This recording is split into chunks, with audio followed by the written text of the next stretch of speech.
JNTUH. Sir, as you are expert in cyber security, sir, my first question is next battle is about not about the weapons or others. Next it's going to be related to data. So, is India is ready for the data or virtual world to fight?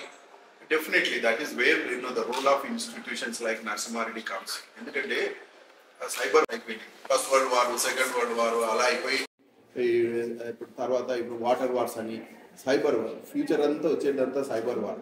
Definitely we are not going to fight with like weapons కాదు, just use of technology. That's why we need, because any technology ఏమైతుందంటే technology has a double edged sword. అంటే రెండు రకాలు ఉంటాయి. Technology we can use for good, technology also can be use for bad. అందుకోసం technology అనేది ఎంత ఎక్కువ use అయితే అంత ప్రాబ్లమ్స్ రావడానికి స్కోప్ ఉంటుంది. టెక్నాలజీ ఎప్పుడు కూడా you don't expect only positive. ఒకవేళ టెక్నాలజీ నెగిటివ్ అయితే ఎట్లా?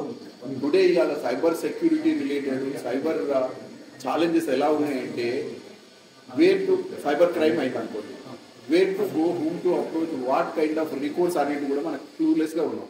అంత అయితే సైబర్ క్రైమ్ ఇంక్రీజ్ అవుతుంది. అయితే నేను ఎప్పుడు చెప్తా ఉంటాను, లా ఫాలోస్ టెక్నాలజీ. అంటే టెక్నాలజీ అనేది ఏంటంటే today is happening in a faster manner. ఈరోజు సైబర్ చూడండి, లాస్ట్ 10 years ఇప్పటికి చూడండి, ఇంకో 5 years the kind of cyber technology or developments in cyber technology are going to be very revolutionary in nature. But unfortunately the law is not catching up. Law ఏమవుతుందంటే, ఎప్పుడు I always say that law follows technology. Technological developments necessitate the legal regulation. For example, outer space would be space technology. I am giving example of space technology. Space technology eప్పుడు start అయింది? 4th October 1957 with successful launch of Sputnik 1 by former Soviet Union. 14th November అంటే with in 2 months ఏమైందంటే United nation general assembly ఒక లా చేసింది. ఏంది? Not to use space for destructive purposes, urging international community to use space technology for peaceful purposes, for betterment. Like that, the moment technology happens, appude law undadu. Law endante late ga tayaraitadi. Atla iyala cyber security related challenges chaala aitundi. Law konta process lo undi. So అందుకే నేను ఏమన్నానంటే, కొన్ని issues కు ఇంకా solutions లేవు.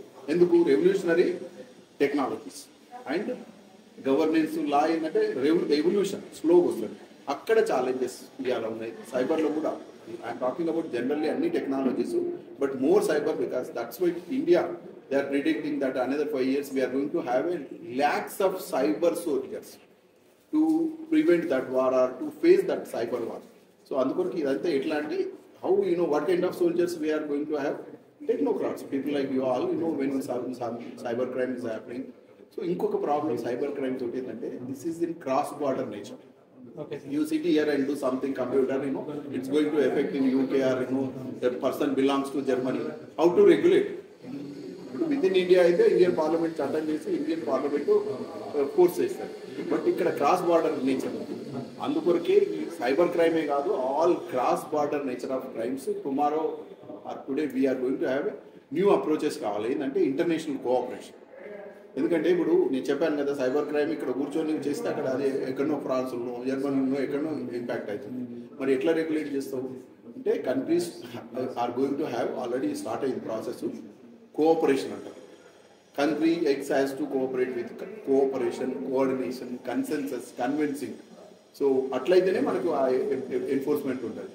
ఇప్పుడు అక్కడ great challenge cyber war ఏంటంటే, international agreements ఉండాలా, కోఆపరేషన్ బిట్వీన్ కంట్రీస్ ఉంటేనే సైబర్ క్రైమ్స్ ప్రివెంట్ చేస్తారు. With in India no problem, parliament చట్టం చేయొచ్చు, మనం పోలీస్ వస్తుంది పట్టుకుంటారు, లేకుంటే వాళ్ళు ప్రాసిక్యూట్ చేస్తారు, అయిపోతుంది. బట్ క్రాస్ బార్డర్ అయితే ఎలా ఉంటుంది అంటే, అప్పుడు cross border nature of crimes are going to be dealt with international cooperation. Countries అన్ని ఇన్స్టిట్యూషన్స్ లైక్ యునైటెడ్ నేషన్ విన్నారు కదా. United Nation is why United Nation వచ్చింది? వార్ అనే కదా, సెకండ్ వరల్డ్ వార్ తర్వాత వచ్చింది. దాని మెయిన్ పర్పస్ ఏంటంటే, to save succeeding generations from the scourge of war which twice in our lifetime has brought untold sorrow to mankind. అంటే first world war 10 million people died, second world war 50 million చనిపోయారు. అయితే Einstein ఏం చెప్పాడంటే, third world war comes, he said in 1940s after second world. Einstein మీకు అంతా తెలుసు కదా, ఏమన్నా అంటే, if third world war comes for fourth world war humanity has to fight with arrows and bows. అంటే బాణాలతో, అంటే హ్యుమానిటీ ఉండదండి. ఎప్పుడు చెప్పిండు 1945లో. 1945లో టెక్నాలజీ ఎలా ఉన్నది? ఎంబ్రానిక్ బిగినింగ్ ఉన్నది. ఇవాళ టెక్నాలజీ ఎలా ఉంది? అందుకొరకు వార్స్ అనేది వస్తే ఇంకా సైబర్ వార్స్ అనుకోండి. ఇప్పుడు లాస్ట్ టైం ఇప్పుడు మనకు కోవిడ్ పాండమిక్ వచ్చింది కదా, అది చైనా ఏదో వైరస్ చేసింది. ఇట్లాంటివి ఫ్యూచర్లో వార్స్ అన్ని టెక్నాలజీ రిలేటెడ్ వార్స్.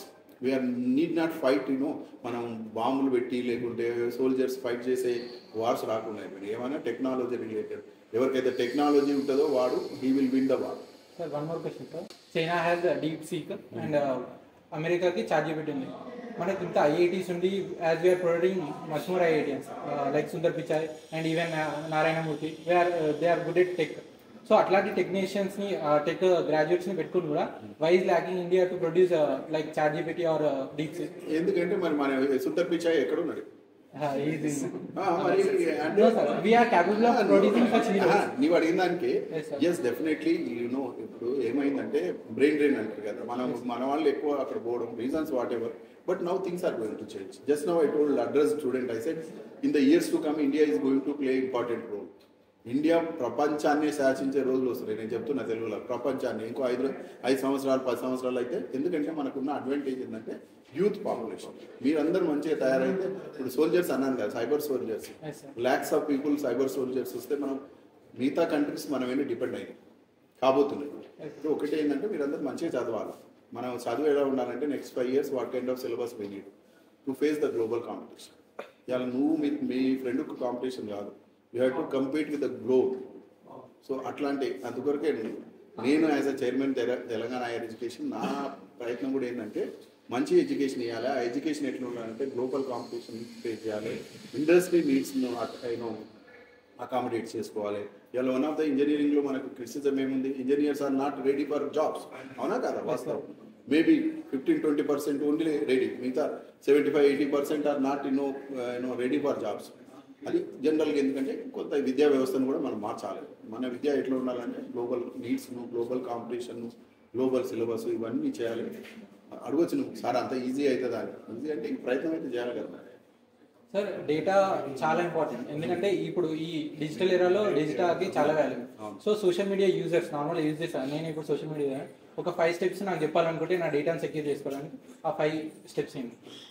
ఇప్పుడు డేటా, ఇప్పుడు మనకు ఆల్రెడీ రెగ్యులేషన్ ఉంది, DPDP Act 23 అని వచ్చింది, data privacy and protection act అని. ఇప్పుడు గవర్నమెంట్ ఆఫ్ ఇండియా మన ప్రయత్నం చేస్తున్నాం, మనకు అదేం లేదు. ఈ చట్టం ఉంది మనకు. డాటా అనేది important. Data is the oil of the economy అంటారు, తెలుసు కదా. సో డాటా అనేది, కాకపోతే ఇక్కడ డాటా ఎలాంటి డాటాను మనం పెడుతున్నాము, what kind of ethical issues, privacy issues, security issues, ఇవన్నీ చాలా వస్తుంటాయి పార్ట్ ఆఫ్ సైబర్ రిలేటెడ్. అక్కడ మనం కాన్షియస్ ఉండాలి. యూజ్ అనేది, మిస్యూజ్ అనేది తప్పకుండా ఉంటుంది. When you have using technology you have to look at other side also. అందుకొరకు these are all challenges when we talk about cyber or data related challenges ఏంటంటే privacy is a challenge, security is a challenge, okay, ethical issues. ఏం data ఇవ్వాలి, ఏం తీస్తే వాళ్ళు ఎక్కడ click చేస్తారు, ఆధార్ కానీ ఇట్లాంటి కేసెస్ అయినాయి కదా మన. So these are all going to be the issues. But మేము ఎప్పుడు ఏం చెప్తామంటే లా ఎప్పుడు వస్తుంది అంటే టెక్నాలజీ హై, కొన్ని ప్రాబ్లమ్స్ వచ్చినాక మా involvement. So let problems come, then we will come. Okay.